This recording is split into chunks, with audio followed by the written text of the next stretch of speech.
Hello, my name is Jonah Ream, and this is a brief history on eukaryotic origin theory. So for the sake of time and giving you information that you may already know, I'm going to put a quick list of terms that are going to be essential for understanding some of the concepts in this video.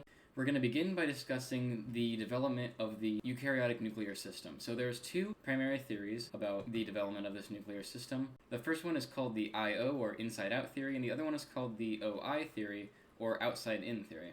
The first thing we need to distinguish is between autogeneous and endosymbiotic models for nuclear development. So the endosymbiotic model for nuclear development suggests that the nuclear envelope that we see today was the direct result of an endosymbiotic event where the absorbed cell later became the modern nucleus. This theory is a pretty good theory, just considering the fact that endosymbiosis is already a leading theory for multiple organelles, which we will discuss later.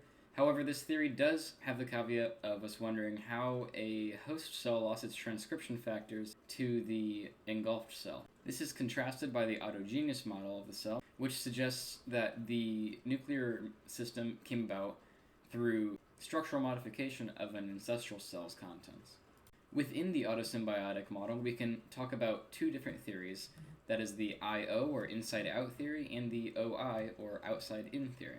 The OI model has been suggested in publications dating back to as far as 1975. The core idea of this theory is that the nuclear system that we see today developed in our archaeal cell from the outside moving inwards. And for the purposes of this video, we'll be using Cavalier-Smith's 1988 publication Origins of the Cell Nucleus for some important background information. It is important to note that at the time of the writing of this paper, it was believed that a bacterial cell was the origin of eukaryotes. However, today it is believed to be an archaeal cell instead. However, the modifications discussed still hold.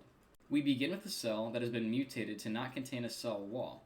Due to lacking a cell wall, it requires cytoskeletal elements to be created, going inwards, to essentially stabilize the cell and prevent it from completely destroying itself. After this ancestral cell had begun to create the cytoskeletal structures, it absorbed certain ribosomes and DNA to give it more genetic diversity, and allowing for a more complex endomembrane system, such as the one we see in eukaryotes today. Now that we've engulfed more elements, it is time for us to create cytoskeletal structure to further stabilize ourselves and become a full eukaryotic cell. And then the next step is for our eukaryotic cell to develop mitosis, allowing for it to reproduce. Additional resources point towards the possibility that the endoplasmic reticulum developed as a benefit to protecting DNA within the nucleus as the cell was developing.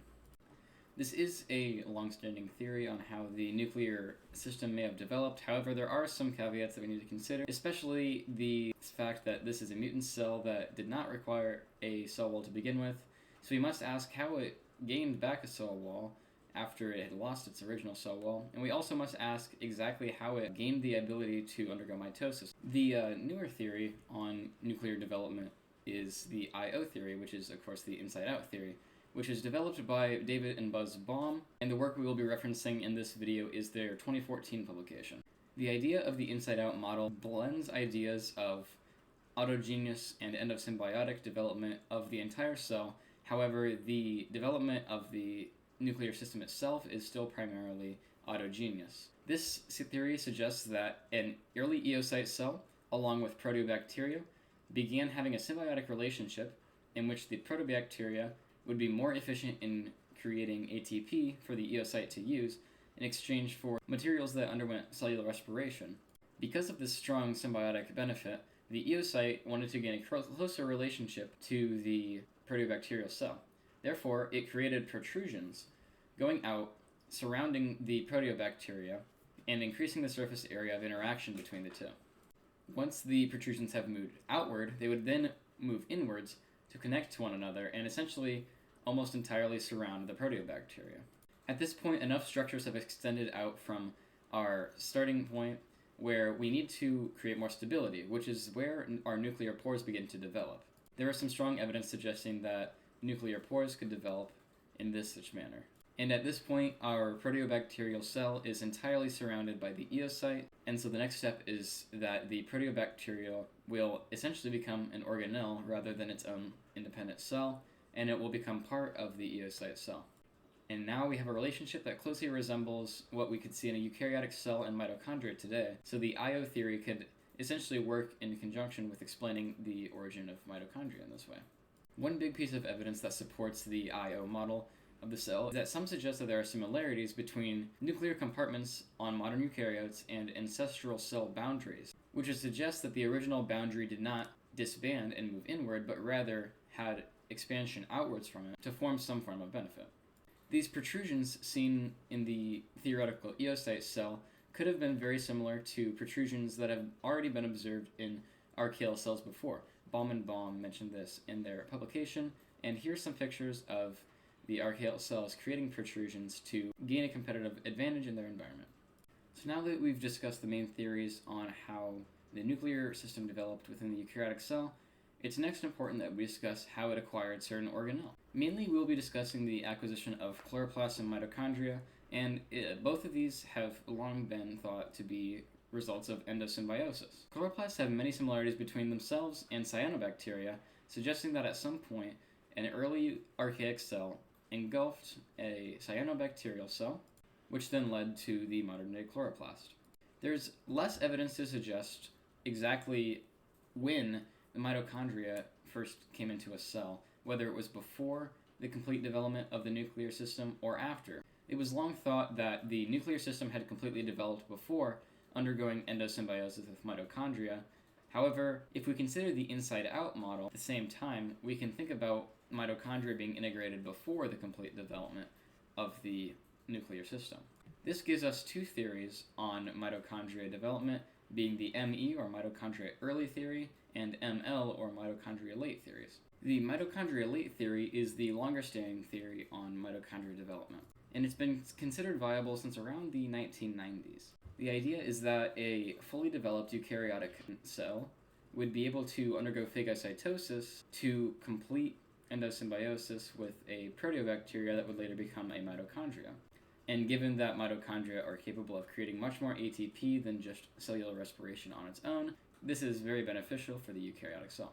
Another piece of evidence in support of the mitochondria late theory is that there are some species of eukaryotes that have existed without mitochondria.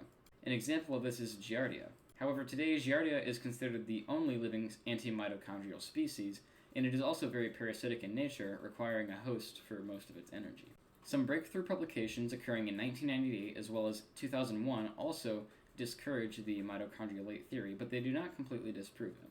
According to these publications, some antimitochondrial species have been placed in the incorrect taxa, which in summary demonstrates that all eukaryotes exhibited some form of mitochondrial ancestry. Now, this does not completely disprove the ML theory, nor does it support the ME theory, but it is interesting that these publications found that all eukaryotes have some form of mitochondrial relation. Just like the IO theory, the ME or mitochondria early theory is a newer theory that suggests that mitochondria were acquired before the complete development of the nuclear system. Now, most of the evidence surrounding this theory is suggested by Baum in the same article as the IO theory, suggesting that the symbiotic relationship between an eocyte or an early archaeal cell and a proteobacteria developed early, and the need for more energy caused the endosymbiosis and later engulfment of the mitochondrial cell. Baum also suggests that observed patterns in eukaryotic cytoplasm suggest that mitochondria were acquired before this complete development of the cytoplasm, suggesting that the mitochondria were gained before the nuclear and endomembrane systems had fully developed.